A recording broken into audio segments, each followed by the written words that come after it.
I just think it's wild how like all these people like they just took a logical step back, or just pretended that Maddox was 6'3". Either one. He had a bad fall against man. He's too short. Yeah. He started off a little rocky, but I thought the rest. I don't know. I thought he was pretty good the rest of the way. You know, cause I do my like instant takeaways article before there's any PFF breaks on things. I was like, look, passing off 300 yards, it felt like they left a lot of them. Yeah. Like really could have had like 500. Yeah, yeah, I agree. Well, I mean, Marshall probably houses that if he catches that one over the middle. You've got that one. Latrell had a bad drop. And then there were just a couple of misses. Like he misses Marshall in the end zone. And there's one that forward where it was off target. There was the first quarter rolling right, and there was room, and he kind of, I don't know, rolling. I don't know. He kind of. But there were just a few misses, and then you look. It's his highest rated game as a quarterback. Yeah.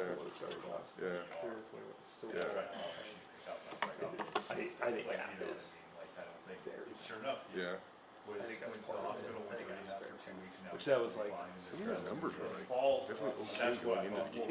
Yeah, but they played Charlotte. Yeah. Like I think after that, I think Charlotte I think Charlotte would lose by 3 scores. Yeah. At least. I think Charlotte would probably lose to Eastern. Yeah. Charlotte. I tell you, like it doesn't, when you're going into that game, they're 13th in the country in total offense, and like 87th in scoring offense. That suggests there's something wrong with your team. Well, like, a lot of their pass yards was like they went down to 30 against Southern Miss, and so they just started chucking balls. Southern Miss like okay, yeah, take your 6-yard out routes, take your little 2-yard screens. Yeah. But that's why statistics were losers, right? Dude, I was shooting right down the barrel of AJ Swan's pick 6 to Marion, and like it was in slow motion for me. I'm like, he's not throwing this, is he? And he was like, oh my God, he's throwing it. Vanderbilt won that trade. Yeah. Because Bobby, they picked out Swan. Yeah. I think that worked out. Yeah. Worked out well. I don't know if it was before. Yeah. I don't know if it was before. Like I don't know I'm pretty sure it was before Pavia committed, but Vanderbilt offered Hank. That wouldn't shock me. And I He ended up at Lake, like very similar. But the thing was, he's like, I'm not even good at Vanderbilt. So when you guys say Yeah. For their history, it would have been. For their history, And actually for the stuff that they I still can't believe that they're that good. Like every week, I'm still like, God, they're actually a pretty good football team. They're Clark Lee's done a good job. They've got like SEC bodies now. Yeah. Because their big thing for a while was like they kind of recruited like a G5, where it's like we'll take the 5'11" Maddox, who's a good football player, but doesn't have the size. Here's the deal. Just like how trying to think of like I'm going to use my alma mater. The NIL era is killing these programs. I actually think it helps a school like Vandy because like money's not the issue. Getting guys to go there just based off of prestige or merit or what I don't know what it was, but now that they can pay, like it's different now. Well, and it helps a lot of the lower tier like Power 2 programs like Vandy, like Missouri, like South Carolina probably to an extent, like because now we do have. I think they've been overhyped all year, but yes, I hear you. In theory, it helps them. Yep. No, you're right. You're right. But because now, like, you were losing, if you're Missouri, which I think is the best example, you were losing guys to Alabama because they were a high 4-star and they were willing to be on the bench because they wanted to get Alabama. But now, like, you know, you give them 50% of the money, but say you're gonna play. You can play. Yeah. Guys are gonna go. Don't wait a year. I mean, their quarterback was a Penn State guy who 5 years ago would have stuck at Penn State, waited another year behind Aller, and then taken over the starting job. He's like, well, now I can go get paid and get a job. Like, Perfect. Sold No, you're exactly right. He's good, by the way. Yeah. Both regular at Mizzou. He freaking. Well, Mizzou's just a good program. I mean, they've continued to win 10 wins, and they might make the playoffs this year. They might make the playoffs. Their schedule will really manage. Yeah, I know. Sorry, BJ. I know. I was wondering how long this bit was going to go. I was just sitting here listening, I will say. Eric's a Mizzou guy over here. Oh, is he? Not even a bit. Not even a bit. I will say though, like I think we were talking about this the other like a week or two ago. For an SEC school, it is kind of wild how it feels like Missouri always just catches some breaks with their schedules. Like they get but it's just like I Yeah, Florida did. probably last couple of years for sure. Yeah. It just like, I don't know what it is, how they do it, but you're just like, you look They up did. and you're like, I don't know if they're gonna be that good, and then it's like, they freaking won 10 games, and They you did know, when I was there. They were 4-8 when I was there. okay, alright.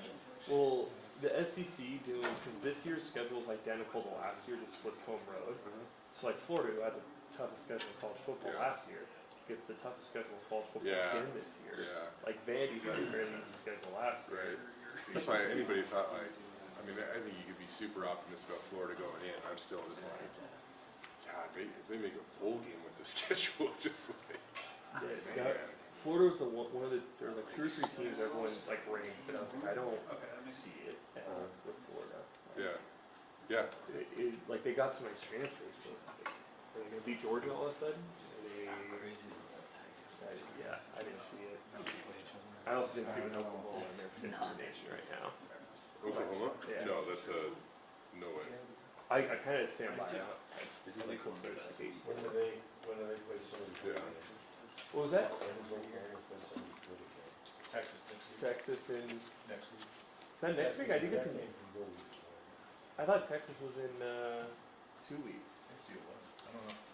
I think you're right, it's earlier in the month. Oh, I see what you're saying. I see what you're saying. Not this weekend, but like, yeah.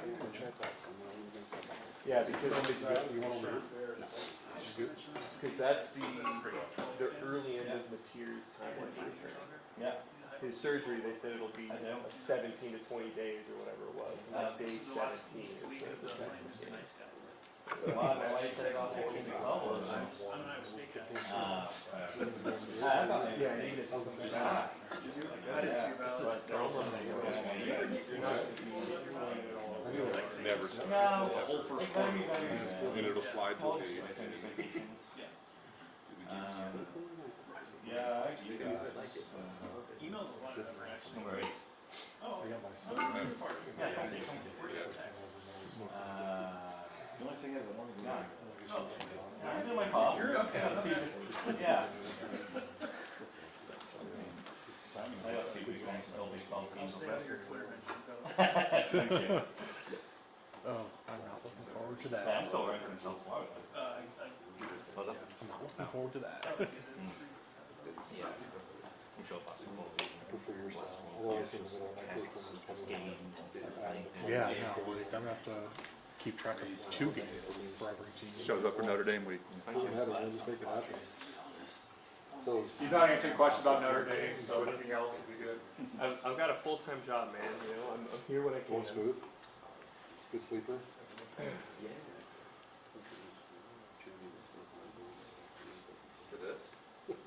They get stuck with that. Yeah, exactly. She won't go. What's your name?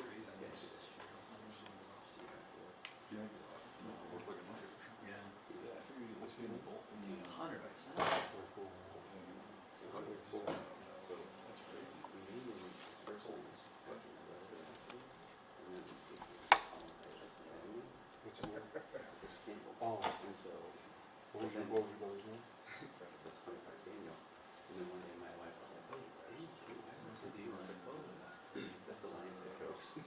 No one's gonna believe I did that on accident. You can't go say that. Totally did. And then I did one, but that's it's like, you better really get out of there and realize that Use that story as he just told us to like bury it or use it, whichever way you go. That's awesome.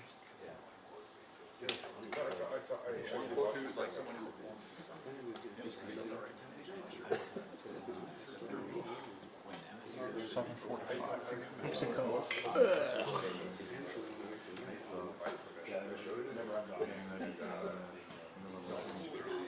I have a feeling the rest of their home games are gonna be the late night games.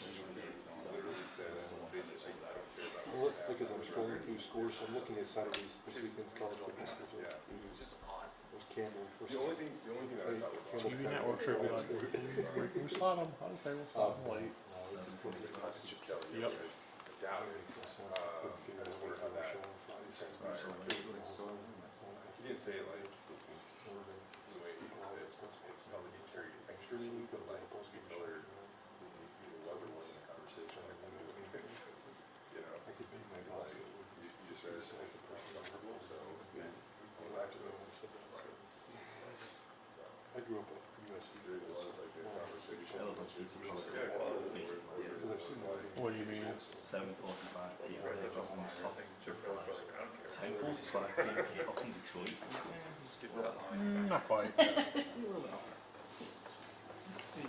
Coast is 10:45 to 9:45. How many Boise State fans are there really in Detroit? At least one.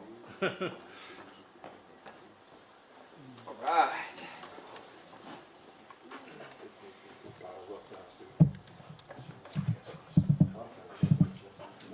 Good, everyone good? Right. Go ahead, Coach. Well, guys, as always, appreciate your guys' time on this lovely Monday afternoon in Boise, Idaho. I love the button up. We're just, fired up for another week, and thank you, Jesus, just for an opportunity to coach this team, man. Every time I drive into work, man, and I drive down and pray for our team and think about it, man, I'm just so thankful to be here, be a part of this community. And I think, moments like Saturday night with those helmets with, the front porch Idaho, 208 on the back, just reminds you how thankful we are to be a part of this community and be a part of this team. And, proud of our team and how we've been able to grow week in and week out. Still got a long way to go, but I really truly believe we're getting better, right? There's still a lot of things on film. Even after a win, there's still a lot of things on film that, man, we got to get fixed and get fixed quickly. But proud of our team continues to grow week in and week out. Proud of how we were able to respond to some adversity in the game, continue to thrive and improve. Feel like our defense, like we talked about last week, played better. Still lost a lot of meat on the bone there, even defensively, but played much better, played at a high level, and were able to eliminate a lot more of the explosive plays that we had given up prior. And offensively, too, man, did a really good job. Still a lot of plays out there. We had way too many drop balls, had some third downs that we need to execute, had some missed run fits by our running backs and offensive line that can happen, but we're able to be successful. And special teams-wise, our guys are playing much harder on special teams. Man, so proud of Boomer being able to create touchbacks for us. We're 2 for 2 on field goals, which is huge. Never take that for granted. Obviously, great job by App State. They had the ghost returner play against us that we didn't execute. We've practiced it, but obviously have not done a good enough job with it, and that's on us as coaches. And hats off to them. It was a good scheme, and they were able to get an explosive return.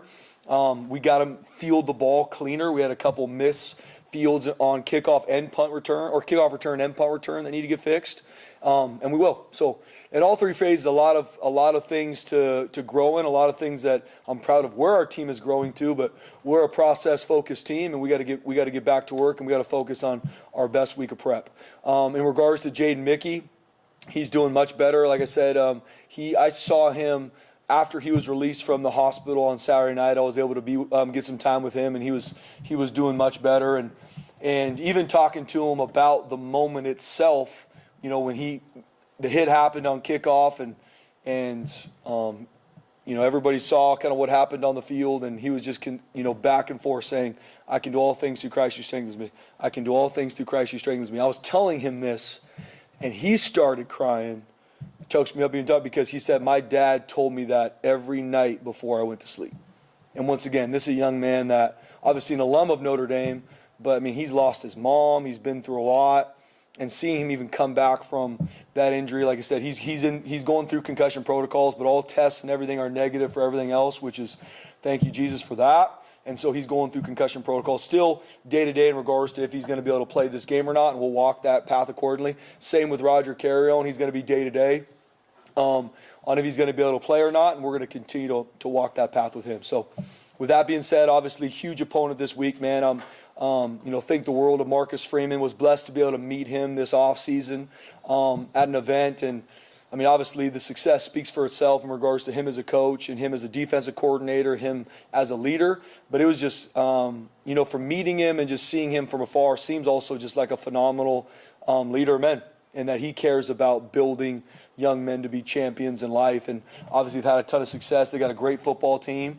But a lot of respect for Marcus Freeman and how he does it, not just the results on the field. In all three phases, they got a lot of different weapons. Offensively, they're 2 running backs. Obviously, Jeremiah Love, 2 of the best we'll see all season. Period, end of story. 2, in my opinion, first-round draft picks.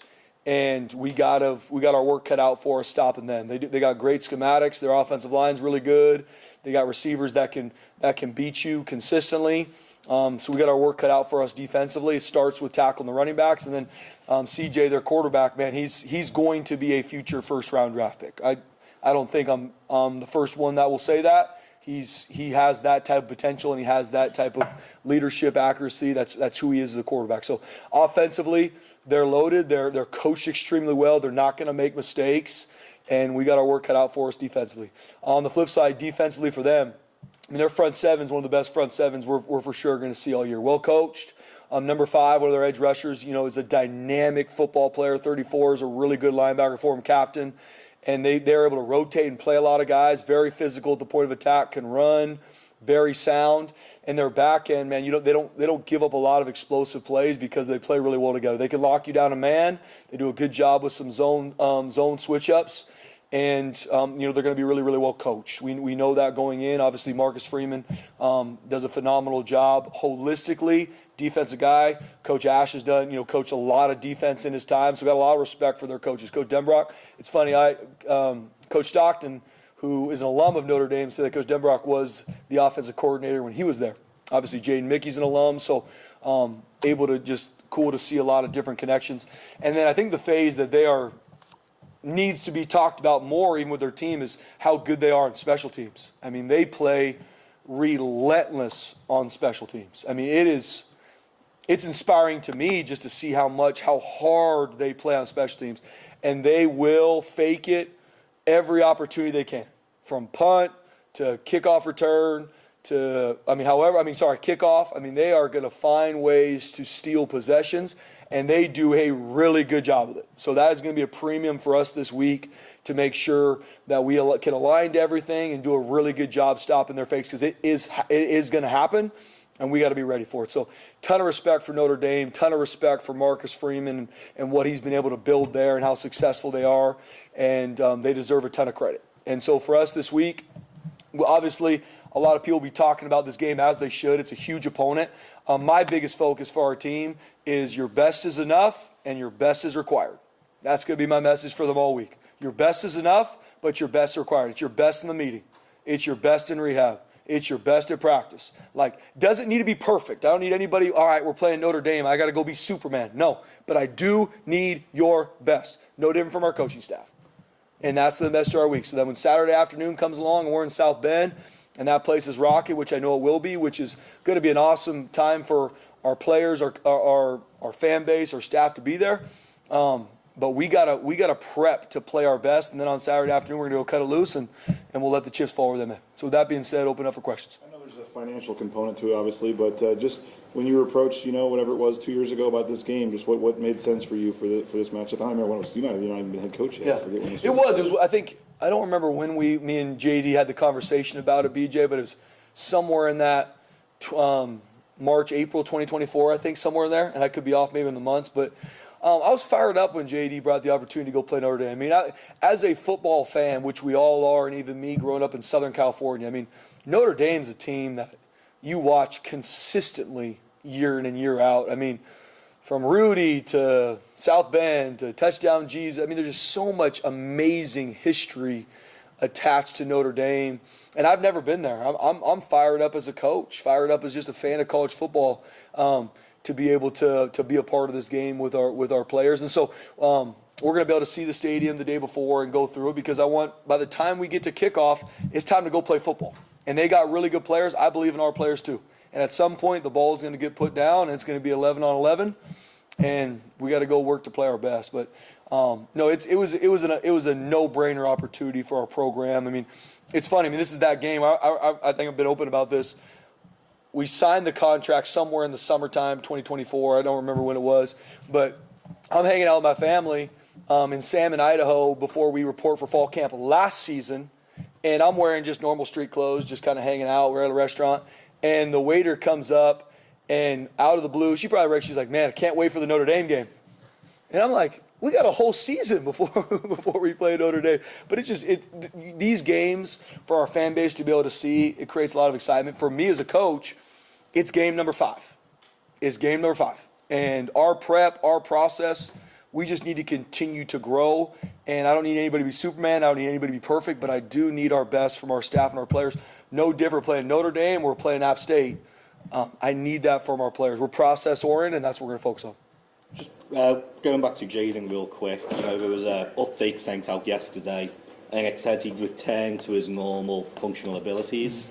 Was there moments where he couldn't move arms or legs, or I guess what was the issue there to say he's back to his normal functional availability? Yeah, he was. I mean, obviously the hit happened where he was out of sorts, but I'm not the medical expert to give you that, but I know even in that moment when he was leaving the field, putting his arms up and moving. So it was just we do everything the right way. So we go to the hospital. I mean, he had all the scans and checks to make sure from skeletal, muscular, brain, everything is good, and all that was clear. And so that's why now we are in concussion protocols. And he's doing much better. He's going through a lot right now in the training room and riding the bike and going through all of our concussion protocols that are mandated through the NCAA, which are a good thing to protect players. Obviously, concussion protocol, you have to, let it do its thing. Yep. But, how badly do you see him wanting to get back, especially for this game? Yeah, I've as an alum, he's fired up to be able to go play this game. But I had a conversation with him and his dad, even the night after, like, we are going to protect Jaden. We're going to walk this path. We are going to always put our players' health and care in front of them going to play football, right? Period, end of story. And so we're going to, if that means he doesn't play, that means he doesn't play. But we're going to put the young man in front of him playing football. Obviously, as an alum of Notre Dame, he loves Notre Dame. He loves a lot of those teammates are still there of his, but he had an injury, and we got to walk this path the right way. Even if he doesn't pass protocol later on in the week, I'm assuming he's going on. He's coming with us no matter what. Yeah, absolutely. Good question, bro. There were a couple helmets that flew off in that game. I know you guys had those were brand new helmets, right? Because you're going to auction them off, whatever. Did that have? Was there some issue with the helmets, or? Good question, BJ. I mean, we got to do both sides. I think we got to make sure they're correct from an equipment standpoint, and then obviously I'm going to have a conversation with our players today, making sure that they have the right air in them, they're strapped up the right way, because we had 5 or 6 helmets pop out in the game that can't happen. We got to keep our guys safe. Was that the scariest moment? Is that a coach's worst nightmare with you Saturday on that field than having to go to the hospital? Yeah. I mean, whenever a player gets hurt, man, I mean, your heart just drops, especially in the moment when you don't exactly know what's happening. All injuries are brutal, right? Even when you see that it's a leg or something, it's brutal. First off, because you care about the kid and you know how much they put into work and prep to play a violent game. I mean, that's the reality of this. Especially in that moment with Jaden, you don't know, right? I mean, you just don't know. And not that my mind went negative, but I immediately started praying, because outside of that, I couldn't do anything. I believe that prayer works, but outside of that, that's all I went to, because those are scary moments. And my heart dropped because I love that young man. I know how much he's poured into this football program to play. And in that moment, those are hard. Absolutely, Johnny. Those are hard moments.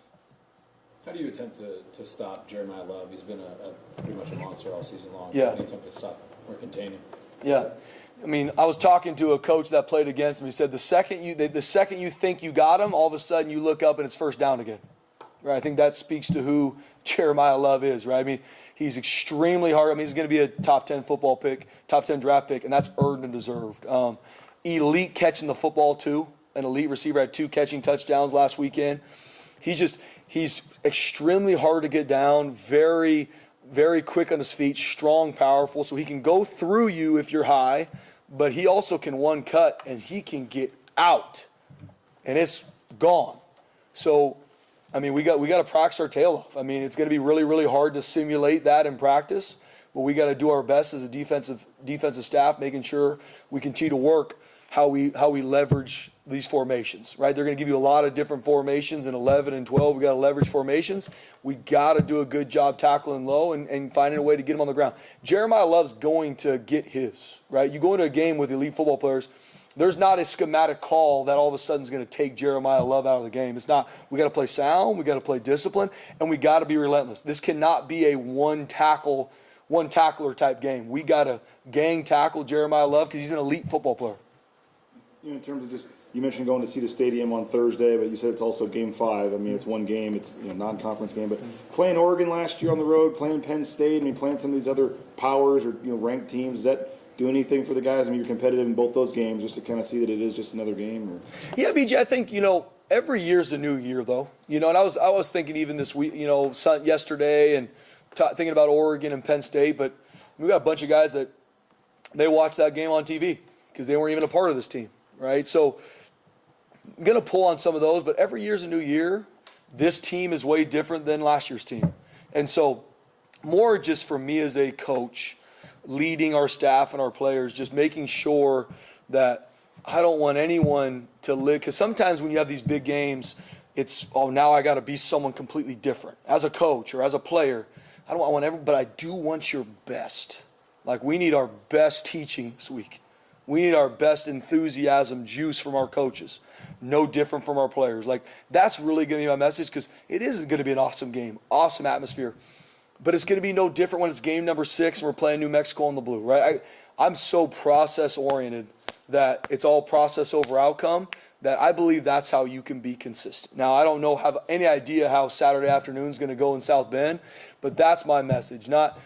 Because just the reality, there's going to be, well, this week, coach, I'm ready to give you my all. It's like, I needed your all last week, right? Like, I need your all 2 weeks. Like, no, I want your best. You come to Boise State, you are going to be held to high standard to give your best every single meeting, every single practice. And then when it comes to the game, go cut it loose. However the game goes on Saturday, we're going to still learn and grow from however it happens, because we're going to be focused on our process. We saw Breezy warming up in pregame Saturday. Is it safe to say he's close to returning? He is. Yeah, as of right now, he should be able to go through all of practice and be able to compete. What that looks like for him in the game, just even in regards to reps, we'll see with the 3 guys right now that have done a good job. But he's worked his tail off to get back and get healthy. And as of right now, he should be able to practice and be available. 4 games in, Spencer. How well do you feel like you know your team? I mean, you only know once the Bulls start flying, and now you've had 4 opportunities to watch them on game day. So how well do you feel like you know your team at this point? Yeah, Jay, I think I have learned a lot about our team, but still learning every single day. And I think that's what I try to always be as a coach, because I think the second you feel like this is who we are, it can change in a moment, right? Positive or negative. Oh, man, we're a team that is this way. And you just assume that, but don't continue to uphold that standard or celebrate those habits, that can waver quickly, right? So, but I've learned a lot about our team. I've seen our team grow week in week. I've seen our team play with high effort and high mentality. I've seen our team respond to adversity. I've seen us not, but I've seen us do those things. So who are we going to be week in, week out? That's why so much, almost to BJ's question, I'm just about our process and our growth, staff and players. That's what I do. I don't make calls during the game. I'm not a coordinator. I'm about our players, and are we growing every single moment we can? And I do feel like we have. We got a long way to go. We got a lot of things we got to continue to work and fix, and fired up to do so. Is the plan to played keep 2 really good teams to start the season, in Miami and Texas A&M, and could have beaten both of them, and then crushed the last 2. What have they done in the last 2 weeks that's better than what they've done in the first 2? Yeah, first off, I mean, they played 2 top 5, top 10 teams to start the year, right? I mean, Miami, I don't look at the polls much, but they're top 5, I think A&M somewhere around there, both undefeated. So, I mean, first off, they played 2 of the top 10 teams in the country. Both of them came down to the last play. And so, I mean, we're playing a top 5, top 10 team in Notre Dame. And I think just like anything, when you watch the game, there's some things that didn't go their way in those games. That's what happens when 2 top 10 opponents play each other. And it could have gone either way in both those games. Then you see how they played against Purdue and Arkansas, and they played elite. Obviously, even in those games, there's some things that I'm sure as their coaching staff are going to work to clean up. And you talk about growing week in and week out. I mean, you see how they played against Arkansas. I mean, they have grown week in and week out. Hats off to Coach Freeman and their staff, because they have. I mean, they are playing at an elite level offensively. They're playing at an elite level defensively. And we talked about special teams. I mean, they are on the attack on special teams. So what I've seen from them, and that's what our heart and our goal is for our team too, is for you to continue to grow week in and week out. And Notre Dame absolutely has. Is the plan to keep Eric Shenander on the sidelines this week? It is, yeah. It's something we're going to look at every single week. And once again, the reason that we played better defensively wasn't because he was on the side, but I think those are things that help. It helped bring more juice to our players, more focus. And in this landscape, like we talked about before, with iPads and the technology we're using, I think it makes a lot of sense to have a coordinator that wants to be on the sideline, being able to have them there. So going forward, this game, he's going to be on the sideline. Did you switch anybody else in terms of someone going We back did. up to No, the box? we kept everything the same because I wanted to use it as an addition and not change any dynamic on the sideline in regards to players going to their coaches. I want our players to be able to go get confronted by their coaches in regards to things to fix, encouraging them. I tell our coaches every game, we're like, our players are like boxers.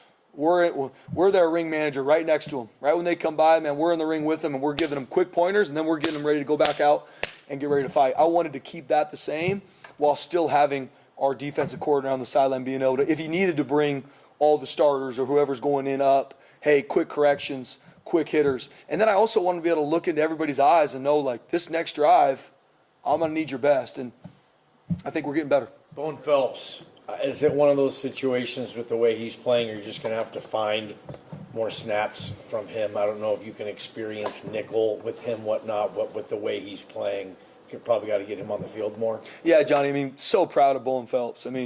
So proud of Bone Phelps. Mountain West Player of the Week, earned, deserved. And we talked about Bone. Walk on, safety, put on scholarship, switched from safety to linebacker, and has had a huge impact on this team. Defensively, special teams, every week in and week out, he's one of our best practice players too. There's no mystical formula of why he's playing at a high level. He's playing at a high level because he practices that way. And so as coaches, he's earned more reps and more opportunities, and he's going to play a lot on Saturday. A lot of this has been talked about Chris Marshall's just ability, but it seems like Latrell is stepping up big time, especially the last couple games. So what can you say just about his performance and his leadership as well? Yeah. Guys, so proud of Latrell Caples. And a guy that I know I talked about a lot last season, especially with Ashton and the amount of times we ran the ball with Ashton and were really successful. The amount of clips that on these big runs you see Latrell Caples blocking his tail off downfield to get the touchdown block for Ashton. And then fast forward to this year, he's grown even so much, not only in his play as a receiver and making people miss. I think he's tough to defend, tough to guard, but his mentality with how he practices, how he blocks for his teammates, how he encourages on the sideline. And I told him, I'll remember clear as day, even in Air Force, where I think it's a one-score game and our defense needs to get a stop. The main guy that I heard on the sideline saying, let's go, D, let's get the ball back, Latrell Caples. Latrell Caples.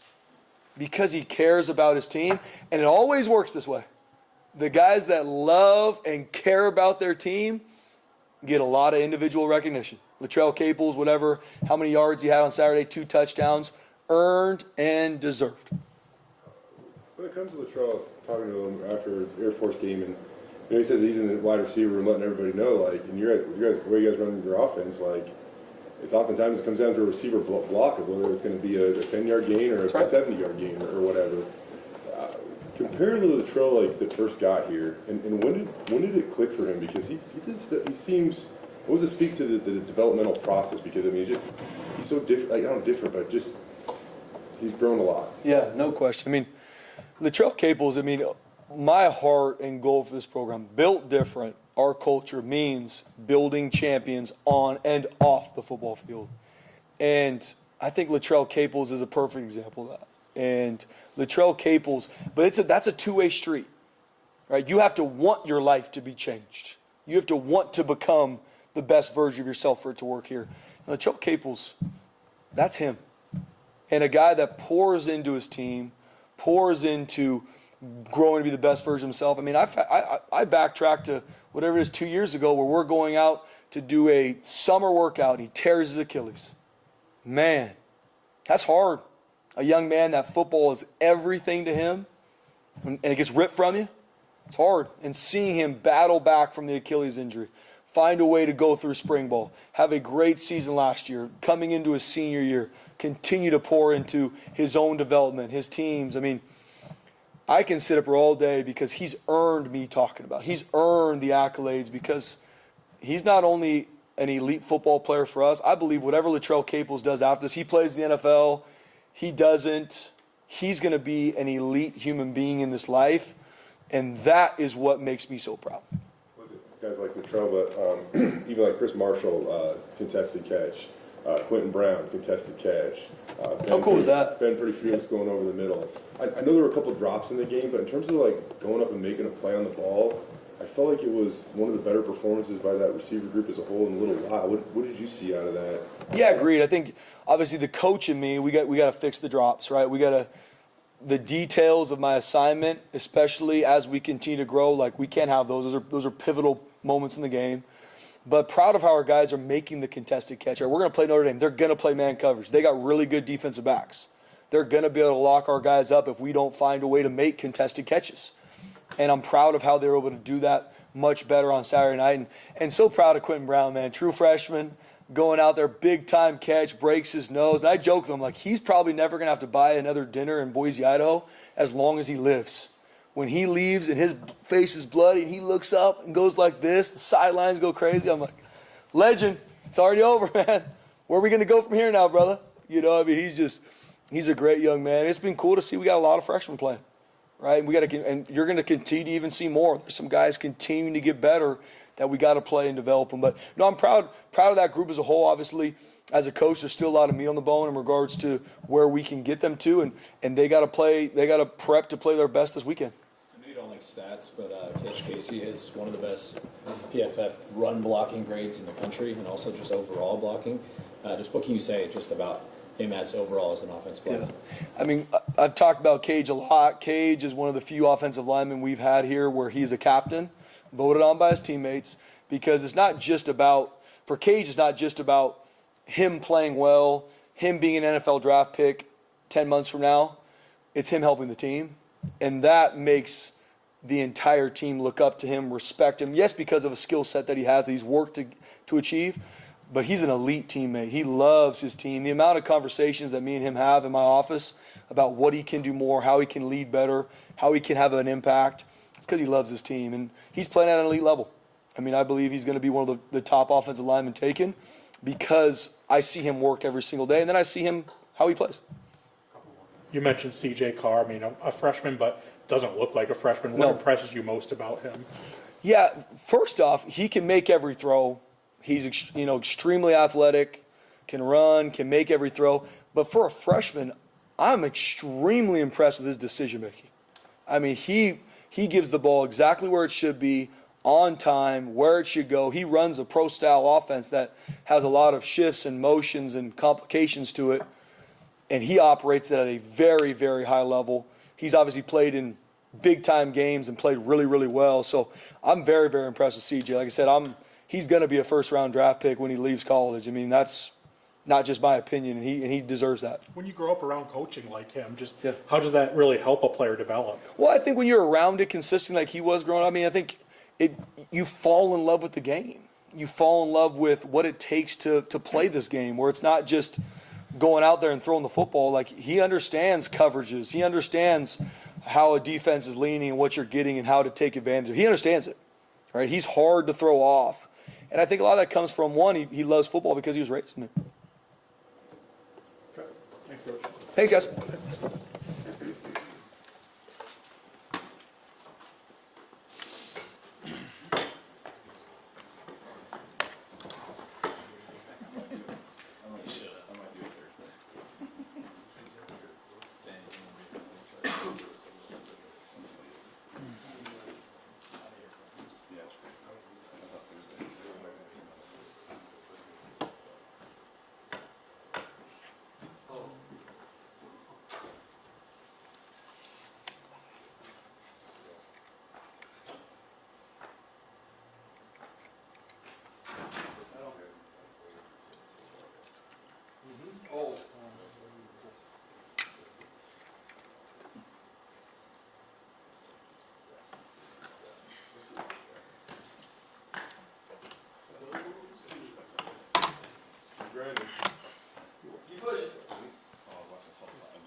520 yards per game with this offense. What type of, is it a rhythm? What type of rhythm do you think you are in right now, Nate, or why the high yard production like that?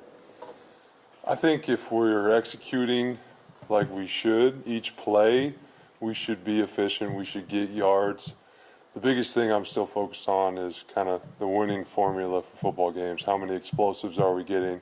Are we converting on third down? Because you can get a lot of yards and not a lot of points. So it's just continuing to maximize, are we executing, are we efficient?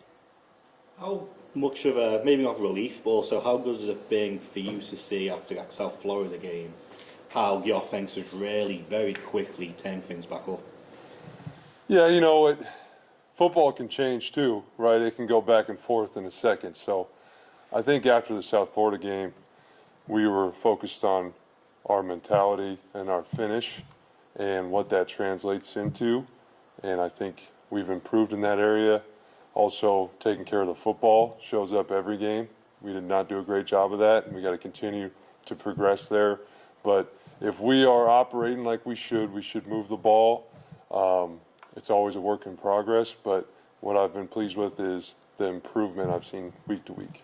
What do you think of Quentin's touchdown grab? Unbelievable. Yeah, the fact that he still caught it and hit his face on the turf and came up with that big play, that was huge. Huge for our team and huge for him. He's an unbelievable young man. When you're a true freshman, I mean, usually you go into a game with probably a couple of very specific things you hope get called. So how was he kind of, because he almost had one against Air Force, had a moment against Air Force too, but I don't know, how do you think he's just kind of handled that, I guess? I mean, he's embraced every part of his role since he showed up on campus, and he's a phenomenal talent. He's going to continue to get better and better. He's still a young guy. He's still learning a lot of things. But the fact that when his number was called, he went out and made a big play and showed a lot of toughness doing it, I think shows a lot of positive signs for the future. With Maddox and just his continued process here, I mean, that's one of the best games of his career. I mean, how do you see him just continuing to kind of stack these days and games on top of each other as he gets more confident? Yeah, I think a big thing with him is those details, is those little things, is those plays that he probably could have made that he's thinking about. It's continuing to get better. I mean, we always use the example of Tom Brady played 20 years and he was always getting better, always focused on those small details.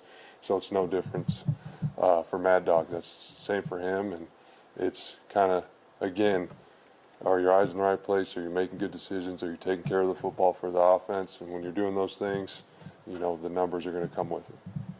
What's it mean to you to get a chance to go into a stadium like Notre Dame Stadium this week? Oh, it's a very cool experience. I know for a lot of us, it's, you know, something that you've grown up watching their games and seeing that stadium and hearing about, you know, their history. I think you got to appreciate that. You got to take it all in because it's a big part of college football. So it's going to be a cool experience. How much of a problem will just crowds and the noise and the fans posing there? 80,000 people. Yeah, no, it's something that we're focused on this week. We got to be able to handle the crowd noise. There's a lot of different things that we got to focus on and practice and prepare for, and that's one of them. You know, we're expecting it to be loud. Are you guys practicing or doing anything to prepare for that? I know I've seen cowbells used to practice. I know soccer teams, I've seen chanting and pulling in fan noise in. Are you guys doing anything? You know, it's hard to simulate the real deal, but we got pretty nice speakers these days, so we can pump some crowd noise wherever we need it, and we're going to be doing a bunch of that.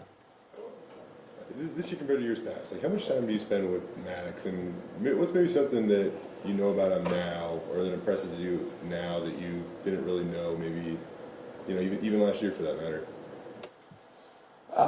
You know, since he's been in the program for a while now, we've been around each other for a while now, I don't know if there's anything earth-shattering.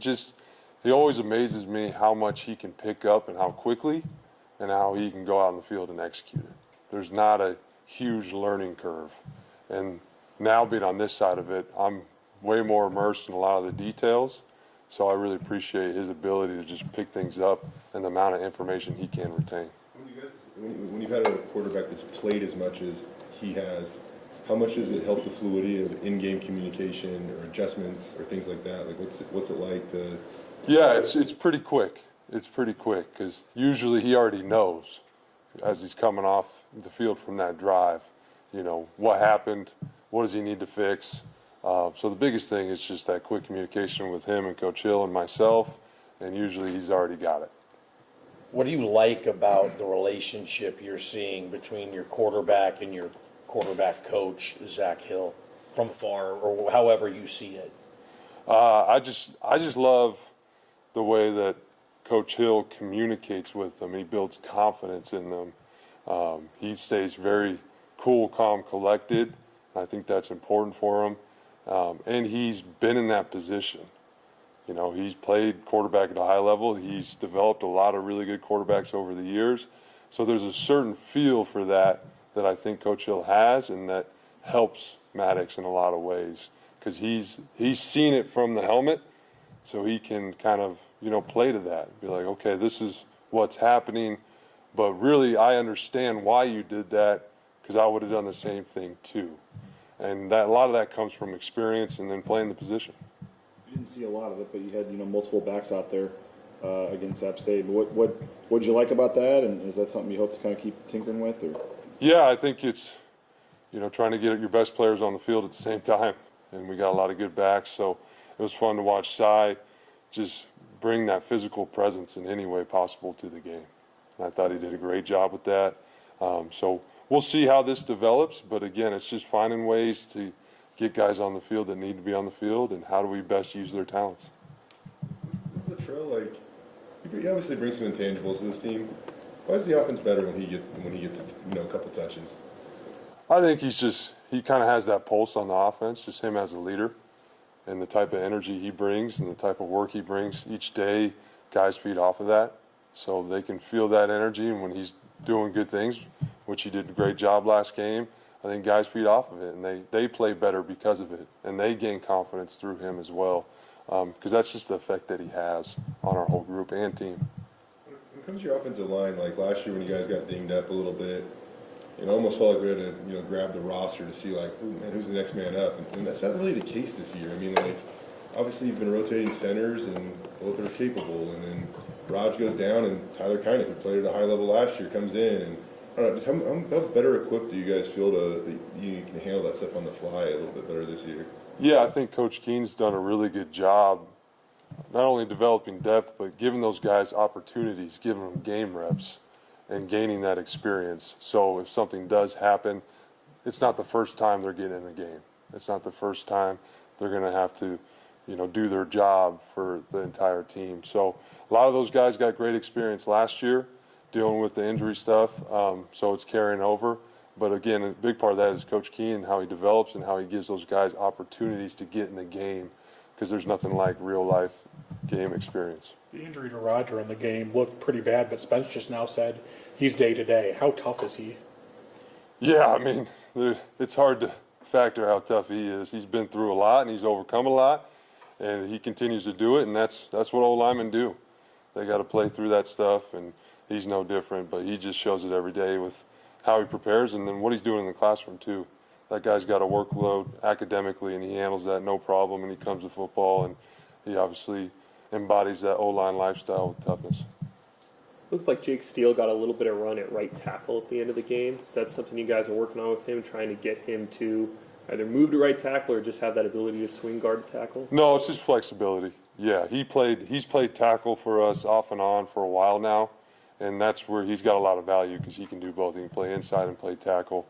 So at that point in the game, it was good. Again, Coach King kind of looking far ahead there, giving those tackle reps, building that experience, because you need guys, especially at the offensive line, that can play multiple positions.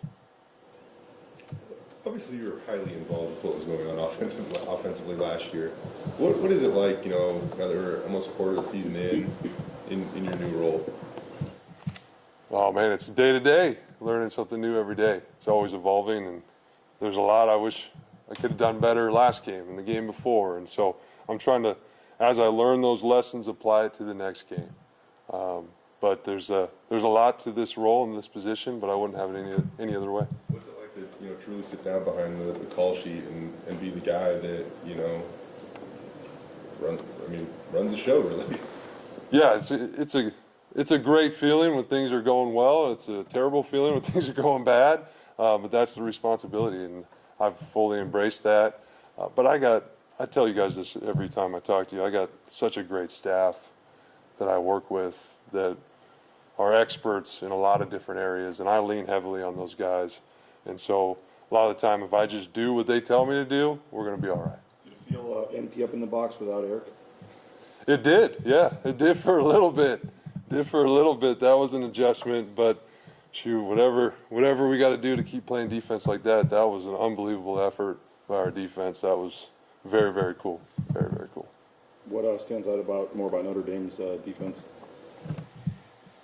I mean, you could spend 20 minutes saying great things about every guy on their defense. It's well coached, it's sound. There's a lot of different NFL talent all over the place. So it's exactly what you'd expect playing a Notre Dame defense. Was it weird at all watching that tape and see Taylor Green out there for Arkansas? Not really. I'm a fan. I'm still a fan of TG, and I want him to have success. And I miss some of those 70-yard runs that he's putting out there. But I always wish the best for him. Love that guy, and so it's fun when I see him do good things. I cheer for him. Any more? Thanks, Coach. Yep, appreciate it, guys.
What are we doing, guys?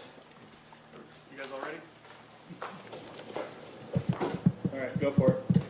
What was it like being down on the sidelines on Saturday? It was good. It was good. Much different, obviously.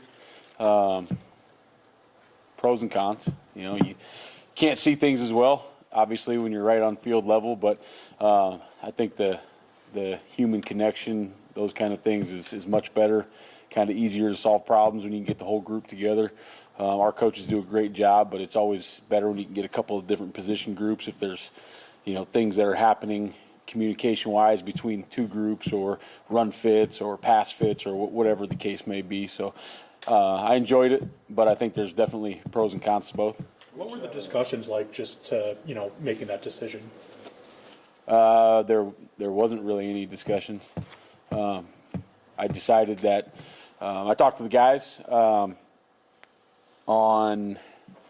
I talked to our leaders and our captains earlier in the week, and we had a discussion that doesn't need to leave those walls. And then on Friday, I just told the guys, it's a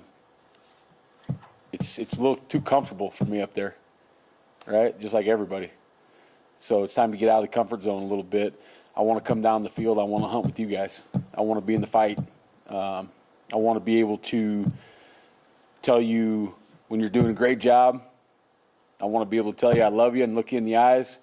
And I also want to look you in the eyes and tell you it's not good enough or we need to get things fixed. And I want you to feel my urgency down there. Because like I said, our coaches do a great job making adjustments. But when they can get freed up to do those things, when I come down there and help with some other things that happen on sideline. So which analysts or who's up there defensively in the booth, and how much are you relying on them? How important is their role now to tell you what they're seeing? Yeah, right now we've got B.J. Mullins, D.J. Killings, and Matt Fleischacker up there. Yeah, it's a huge role for them. And, with the iPads now, the most important things that I used to do up there before the iPad was, make some notes, draw some pictures, have those guys draw for me so then I can get the information to our coaches on the sideline because they can't see it down there. Hey, here's the formation, here was the play, here's what happened, we need to fix it. Now it's all within, a touch of a button. So like that piece isn't as important, but their job is still very, very important because they have to tell me personnel's coming in the game that I can't see, and they're also relaying information to me such as you've been calling this and this and this. They've been running this and this and this. It's more down and distance information. What have I been calling? All those kind of things that I normally would have right in front of me. But they did a great job with that. And then they're also now, instead of me having my sheet in front of me, they're giving me the reminders that I'm asking for. If it hits a certain field zone with a certain down and distance, give me these reminders. So they did a great job. You're facing one of the top running backs in the country. I know it's tough to stop him, but how do you attempt to contain Jeremiah Love? Yeah, I think we gotta fit the defense correctly, and we gotta tackle.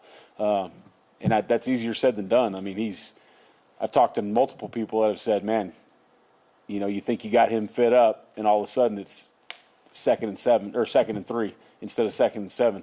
So I think the emphasis on tackling will be huge. It's getting to that point of the year where you can't do a ton of live tackling, especially with some of our guys that have played a ton of reps and are a little bit limited.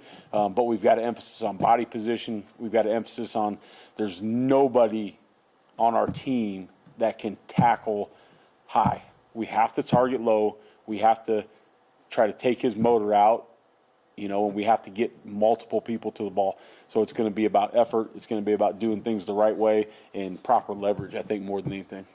You said you wanted to be on the field so you could tell them if the effort wasn't good enough or tell them that you love them or whatever. What was it like to share that moment with Amari and McCoy? Hey, it was great, man. And just, the internet is what it is, right? And there's a lot of whatever discussion, right?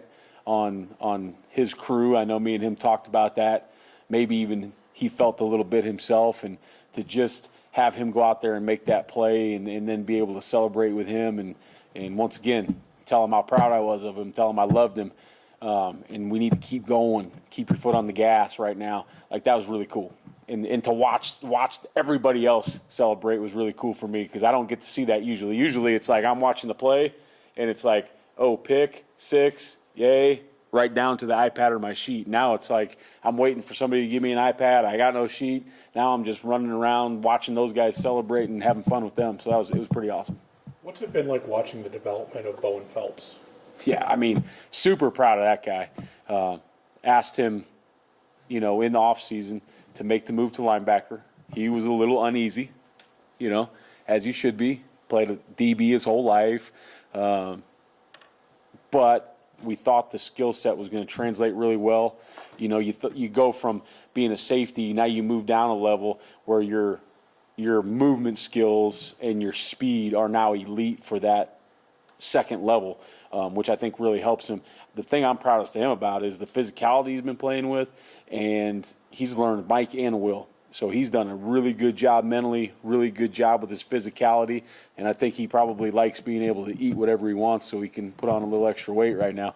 But super proud of him, man, and he works at it. He's watching film all the time. He's a great kid. How much, when he gets named Defensive Player of the Week, does that really kind of reinforce you're doing the right things? Well, I think, anybody that gets an honor like that would think I'm doing the right things. But I think for him, it's going to be more about reinforcing that, like, this was the right decision by the staff, and the right decision by him to just go all in. Say, you know what, if that's what you guys think is best for me, I'm all in. I'm playing linebacker, and I'm never looking back. And I hope he'll continue to grow and do the things that's got him here, because I think the ceiling is super, super high with him. You guys can go out, and I know you guys have these awesome recruiting classes, but Bone came in there as a walk-on. And how important are like his ingredients to the recipe of success here, or guys like him? For him, it was a guy like Tubes, or it's these guys that they do way more than people would expect them to do, I guess. But like, how important is that?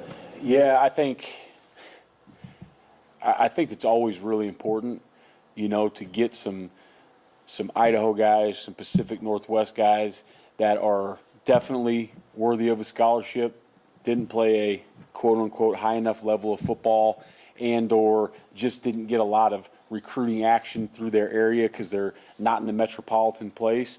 But to have those guys come here and earn their way, and just to, like, the guys respect Bo so much because of the way he works. And I think that, when you get freshmen that are probably highly recruited, highly rated players, see a guy like Bowen, like, this is what it takes, I better be doing that too. So I think it's good for him. I think it's good for the team. I think it's just good for the culture to see, how can a guy that, really wasn't recruited come in here and be the Mountain West Player of the Week. Like, this is how it happened. It happened the same way for Alex Dubner. So it's pretty cool. For a lot of these guys, this will be the biggest stadium they've ever played in. You've coached in some big stadiums. What's the difference between the sound levels of an 80,000 fans and 35,000 fans? Depends on which 80,000 fans. Because Albertson Stadium can get as loud as any of the big stadiums I've been in, to be quite honest with you. Now, I've never coached a game at Notre Dame, so I don't know what the sound level's like. But I mean, I've been in 100,000 people stadium that is ultra, ultra loud, like deafening. And I've also been in 100,000 seat stadiums where it felt like kind of we were at practice. So I don't know. I'm excited. I'm excited to find out for myself. I'll probably ask Coach Stockton, what it's like in there. I'm assuming it's probably loud. It's a great football tradition.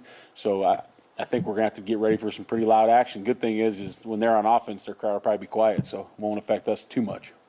Playing at Oregon and playing Penn State last year and stuff, just to play some big-time opponents and stuff and big stages, does that maybe make it a little easier for a good chunk of the roster that have, played in a couple games like this?